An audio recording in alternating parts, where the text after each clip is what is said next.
பாதகம் செய்பவரை கண்டால் பயம் கொள்ளலாகாது. மோதி மிதித்து விடு, அவர் முகத்தில் உமிழ்ந்து விடு. இந்த நாதாரியை பார்த்திருப்பீங்க. ஜெயலலிதா அவர்கள் ஆட்சி காலத்துல, அதுக்கப்புறமா அதிமுகவுடைய எடப்பாடி ஆட்சி காலத்துல எல்லாம் புரட்சியாளரா தன்னை காட்டிக்கொண்டு மக்கள் பாடகரா வலம் வந்தவர். மதுக்கடைகளை மூடலன்னா நான் விடவே மாட்டேன், ஓயவே மாட்டேன்னு புரட்சி பாடல்களா பாடி பாடி தள்ளனாயா. நான் கூட இவனுக்கு டயர்லாம் விட்டுக்கிறேன். இந்த போட்டோ பாருங்க.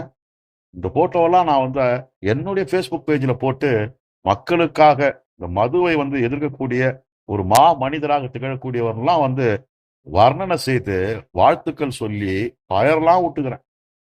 எதிர்கால சந்ததியினுடைய வளமான வாழ்வு இந்த மதுவால பாதிக்கப்படுது. இந்த மதுக்கடைகளை மூடணும். இளைய சமுதாயம் சுயத்தன்மை இழந்து, சிந்தனையை இழந்து இந்த டாஸ்மார்க்லயே வீழ்ந்து கிடக்குறானுங்க.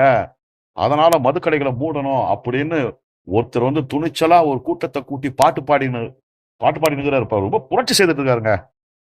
இவ்வளவு துணிச்சலை பாராட்டணும்னா பாருங்க, அந்த மதுவை ஒழிக்கிற அந்த பாட்டுல வரும் பாருங்க, ஒரு ஹைலைட்டான ஒரு துணிச்சலான வரி. ஊத்தி கொடுத்த உத்தாமிக்கு போயஸ் கார்னர்ல வீடு. பா, நான் பிரமிச்சிட்டேங்க. ஜெயலலிதாவையே எதிர்த்து பாட்டு பாடி துணிச்சலா தன்னுடைய மக்கள் சேவையை செய்யறாரு அப்படின்னு பயரா விட்டேன் இந்த பரதேசிக்கு. மூடு டாஸ்மாக மூடு, நீ ஓட்டு போட்டு மூடுவான்னு காத்திருப்பது கேடு. இந்த எச்எஸ் ஒரு திமுக ஆட்சிக்கு வந்ததுக்கு அப்புறமா காணாம போயிட்டான். டாஸ்மார்க் மூடிட்டாங்களா? எனக்கு கூட சந்தேகம் வந்துச்சு. எங்க மக்கள் பாடகர் கோவன் காணமே? இங்க டாஸ்மார்க் திறந்துதான் இருக்குது, இன்னும் அதிகமா விற்பனை ஆகுதுன்ட்டு அரசாங்கமே தங்களை தாங்களே பாராட்டி கொள்கிறார்கள். இவனை காணமே, மதுக்கடைகளை மூடலையே, அப்புறம் எங்க போய் ஒளிஞ்சிங்கனா அப்படின்னு பார்த்தா இந்த 10ஓட 11 இவன் ஒருத்தனா ஆயிட்டான். இந்த போன ஆட்சி காலத்துல, அதிமுக ஆட்சி காலத்துல எவமெல்லாம் அந்த ஆட்சி காலத்துல நடந்த சின்ன சின்ன சின்ன சின்ன தப்புக்களை எல்லாம் சுட்டி காட்டி தட்டி கேட்டு தன்னை புரட்சியாளனா வெளிப்படுத்திட்டான் ப்ரோ. இவனுங்க எல்லாருமே திமுக ஆட்சிக்கு வரணுன்றதுக்காக தான் இதை செய்திருக்கிறானுங்க அப்படின்றது திமுக ஆட்சிக்கு திமுகல நடக்கக்கூடிய மக்கள் விரோத பிரச்சனைகளை தட்டி கேட்காத போது தான் தெரியுது. இவனுங்கெல்லாம் புரட்சியாளர்கள் இல்லையா, கூலிக்கு மாரடிச்ச கொத்தடிமை கூட்டமாடாயுதுங்க அப்படின்னு. ஆனா கோவன் அப்படி கிடையாதுங்க. கம்யூனிஸ்ட் சித்தாந்தத்துல ஊறி தெளித்தவரு, மக்களுக்கான பாடகரு. அவருமா இந்த மாதிரி வேலை போயிருப்பாரு, நம்ப முடியலையே அப்படின்னு பார்த்தா அந்த ஆள் தான் முதல்ல வேலை போயிருக்கான் போல. திமுக சொரிஞ்சு கொண்டுன்றதுக்காக தான், அது ஆட்சிக்கு வரணுன்றதுக்காக தான் நீ இப்படி எல்லாம் பண்ணிருக்கிறன்றத நம்பவே முடியலடா சாமி. இன்னும் எத்தனை பிள்ளைகள் குடிச்சு சாகணும், எத்தனை தாலி அருந்து விடணும். நீ இப்போ டாஸ்மார்க்கு மூடல, இன்னும் மது பழக்கம் என்பது அதிகமாயிடுச்சு.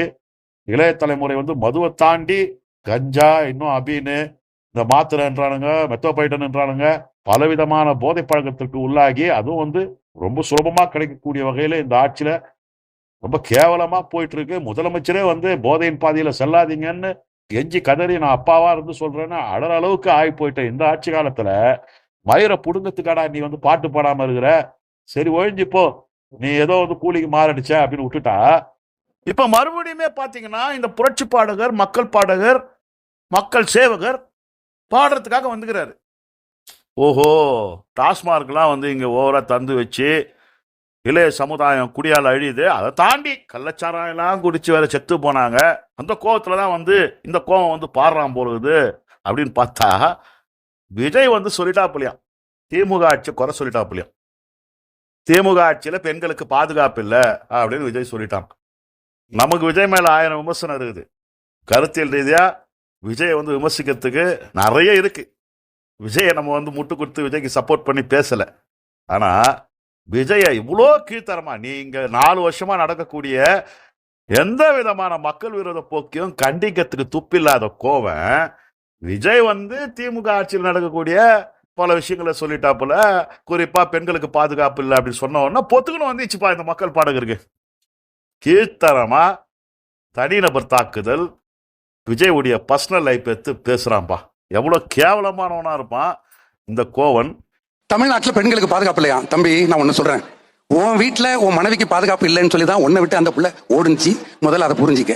ஏண்டா கோவன், உனக்கெல்லாம் மானமே இல்லையாடா அப்படின்னு நம்ம கேட்க தோணுதுங்க. ஏன்னா டாஸ்மார்க்ல ஆல்ரெடி செத்து விழுந்துட்டு தான் இருக்காங்க. ஒவ்வொரு குடும்பமும் தாலியா இருக்குது. இவன் பாருனா ஏற்கனவே போன ஆட்சி காலத்துல அது மாதிரி அதை தாண்டி கள்ளச்சாராய சாவுகள் நடந்ததா? எங்கடா போய் எந்த பொந்துக்குள்ளடா ஒளிஞ்சிட்டு இருந்த, வாயில என்னடா வச்சிட்டு இருந்த கோவா அப்படின்னு நம்ம கேட்க கேட்க தோணுதா இல்லையாங்க? மக்களை நீங்க சிந்திச்சு பாருங்களேன்.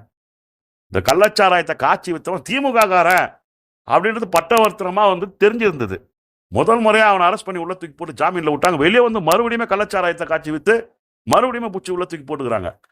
அந்த மாதிரி இந்த அரசாங்கத்தை ஏமாத்தி காவல்துறையை ஏமாத்தி அவனால் எப்படி கள்ளச்சாராயம் காய்ச்ச முடிஞ்சுது? அதன் மூலமா எத்தனை பேர் செத்து மடிஞ்சாங்க? எங்கடா போன கோவா? அதையெல்லாம் தட்டி கேட்டு பாட்டு பாட துப்பு இல்லாத உன் வாயி, உன் நார வாயி, இந்த ஆட்சியில் நடக்கக்கூடியதை யாராவது எதனா சொன்னா அது முட்டுக்குத்து பேச வருத. இந்த மாதிரி கொத்தடிமை வேலை செய்யறதுக்கு வேற ஏதாவது வேலை செய்து போச்சுக்கலாம் இல்லடா. அதுல இவ்வளோ கீழ்த்தரமா விஜய் விமர்சனம் பண்றான் பாருங்க இவன். நீ பெண்களுக்கு பாதுகாப்பு பத்தி பேசாத. உன்னுடைய ஃப்ரெண்டியோட மேரேஜுக்கு கோவாவுக்கு நீ தனி விமானத்துல போன. அந்த விமானத்துல நீ இருந்த, இன்னொரு பொண்ணு இருந்துச்சு. அது யார் தெரியுமா? அதோட உட்பி. ஒருத்தன் கட்சி ஆரம்பிச்சு வரான், அவனை வந்து நீங்க எதிர்க்கணும்னா கருத்தியல் ரீதியா எதிர்த்துங்க. நீ தான் கட்சிக்காரனே இல்லையாடா, நீ தான் மக்கள் பாடகனாச்ச, மக்களுக்கானவனாச்ச. விஜய் வந்து எந்த அளவு கீழ்த்தரமா விமர்சிக்கிறான். அவன் யாரு கூடனா போறான், அதை பத்தி உனக்கு என்ன? ஏன் வந்து நீ வந்து ஆதரிக்கிறியா? அந்த கட்சியில வந்து எல்லாரும் யோகியர்களா, உத்தமர்களா, ஒருத்தருக்கு ஒருத்தனா வாழ்ந்து நிறுவனங்களா? அதையெல்லாம் விமர்சனம் பண்றதுக்கு உனக்கு துணிச்சல் இருக்குதா? நீ பண்ண மாட்ட. நம்ம கேட்கிறோம், கொஞ்சம் கூட கூச்சமே இல்லாம இந்த ஆட்சி காலத்துல நடக்கக்கூடிய எந்தவித அநியாயங்களையும் தட்டி கேட்கறதுக்கு துப்பு இல்லாம இந்த மாதிரி தனிநபர் தாக்குதல் செய்யற, பர்சனலான அவனுடைய லைஃப் எடுத்து பேசுறிய, உனக்கு கேவலமா இல்லையாடா டே கோவன்? ஆனா பரவாயில்லப்பா, இந்த ஆட்சி வந்ததுக்கு அப்புறமா தான் எவமெல்லாம் வந்து கொத்தடிமைங்க அப்படின்றத அழகா கண்டுபிடிக்க முடிஞ்சுது. அது சினிமா துறையில எவ்வளவு பேர் இருக்கிறானுங்க, ஒரு பட்டியலே போடலாம். அந்த மாதிரி நாங்க வந்து மக்களுக்கானவர்கள் அப்படின்னு காட்டிக்கிட்ட எல்லாரும் வாயையும் எல்லாத்தையும் மூடின்னு சேர்த்து மூடிக்கின்னு அதிகப்படியா இன்னும் இந்த ஆட்சியில வந்து தேனும் பாலும் ஓடுதுன்ற அளவு பேசிட்டு இருக்கானுங்க. பெண்களுக்கு பாதுகாப்பு இல்லை அவன் சொல்லிட்டான், விஜய் சொல்லிட்டான், எப்படி சொல்லுவான்ற மாதிரி எதிர்றிய. பெண்களுக்கு பாதுகாப்பு இருக்குதாடா? பெண்களுக்கு பாதுகாப்பு இருக்குது அப்படின்றத நீ வந்து ஒத்துக்கிறியா? பெண்களுக்கு பாதுகாப்பு இல்லைன்றதுக்கு 1000 நிகழ்வுகளை நம்ம இங்க வந்து பட்டியலிட்டு சொல்ல முடியாதா? 13 வயசு தொடங்கி 80 வயசு வரைக்கும் இருக்கக்கூடிய எல்லா பெண்களுக்குமே இங்க பாலியல் பலாத்கார நிகழ்வுகள் அங்கங்க அரங்கேறிட்டு தான் இருக்குது. உயர்மட்டத்தில் இருக்கக்கூடிய, அதிகாரத்தில் இருக்கக்கூடிய அந்த திமிர்ல எத்தனையோ பெண்களை வந்து இங்க இருக்கக்கூடிய ஆட்சி அதிகாரத்தினுடைய திமிரும் கொண்டு, பணபலம் கொண்டு, ஆட்பலம் கொண்டு எவ்வளோ பேர் பெண்களுடைய வாழ்க்கையை சீரழிக்கிறாங்க அப்படின்றது செய்தியா வந்துட்டு இருக்குது. நீ பார்க்கவே இல்லையா? அது பின்புலத்துல இவங்க எல்லாம் வந்திருக்காங்க அப்படின்றது வந்து எவ்வளோ செய்திகளை பாக்குறப்படா. ஏண்டா கோவா, அண்ணா யூனிவர்சிட்டியில நடந்துட்ட ஒரு பாலியல் பலாத்கார நிகழ்வு, அதை நூல் பிடிச்சி போனா பல பேர் வந்து மாட்டுவாங்க போல இருக்குதுடா. அதுல வந்து சம்பந்தப்பட்டிருக்கிறவன் வந்து நீ யாருக்கு முட்டு குத்துறியோ, திராவிட முன்னேற்ற கழகத்துல ஒரு உறுப்பினரா இருந்தவனாடா, செயல்பட்டு இருந்தவனாடா. அது நிர்வாகியோ உறுப்பினரோ, அது என்னத்தான் வந்து சப்ப கட்டு கட்டி நீங்க அதை மறைச்சாலுமே அதுதானடா உண்மையா இருந்தது. அதுக்கேண்டா வாயை திறந்து நீ பாடல? கொத்தடிமை கூட்டத்துக்கு இல்ல, இவனுங்கெல்லாம் வந்து சோத்தை தான் துள்றானுங்களான்றது சந்தேகமா இருக்குது. ஒன்றும் இல்லை, 2026 திமுக ஆட்சியில இருந்து இறங்கிச்சுன்னு வச்சுங்க, மறுபடியும் வந்து இந்த போராளிகள் 2021 முன்னாடி இருந்த போராளிகள், இந்த எதிராம்பர் எச்சகல கோவன் இவன மாதிரியான ஆட்கள் மறுபடியும் வந்து வரக்கூடிய புதிய ஆட்சியில நடக்கக்கூடியவர்கள் எல்லாவற்றிற்கும் வந்து குரல் எழுப்பி தங்களை புரட்சியாளர்களை அடையாளப்படுத்திப்பானுங்க. நமக்கு தெரியும், இந்த டிபேட்ல எல்லாம் வந்து டிவி டிபேட்ல உட்காந்து பேசுறானுங்க பாரு, பத்திரிகையாளர், விமர்சகர், நடுநிலை நாயகர்கள் அப்படின்னு போட்டுக்கிட்டு ஒரு 6 பேர் பேசுறான்னா அந்த 6 பேர்ல நெறியாளர் உட்பட ஒரு 4 பேர் 5 பேர் வந்து திமுகவுக்கு முட்டு கொடுக்கத்துனே வரானுங்க. இவனுங்கெல்லாம் யாரா நீங்கெல்லாம் அப்படின்னு கேட்க தோணுது.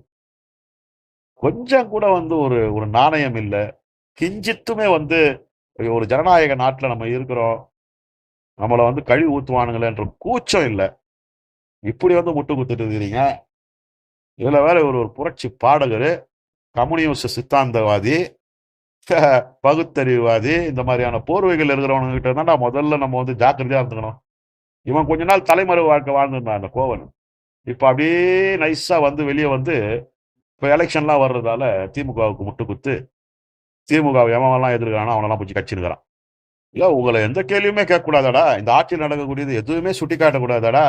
நீங்க தான் வந்து இந்த எலும்பு துண்டுக்கு ஆசைப்பட்டுன்னு முட்டு கொடுப்பீங்க. இதுல நடக்கக்கூடிய பல விதமான அநியாயங்களை, இந்த அவல நிலைகளை வந்து தட்டி கேட்கிறவன் எல்லாரையும் வந்து நீங்க கட்சி வைப்பீங்களாடா? என்னடா ஜென்மம் நீங்கெல்லாம் ஒத்தடிமைகளா? இச்சகத்து உள்ளோரெல்லாம் எதிர்த்து நின்ற போதினும்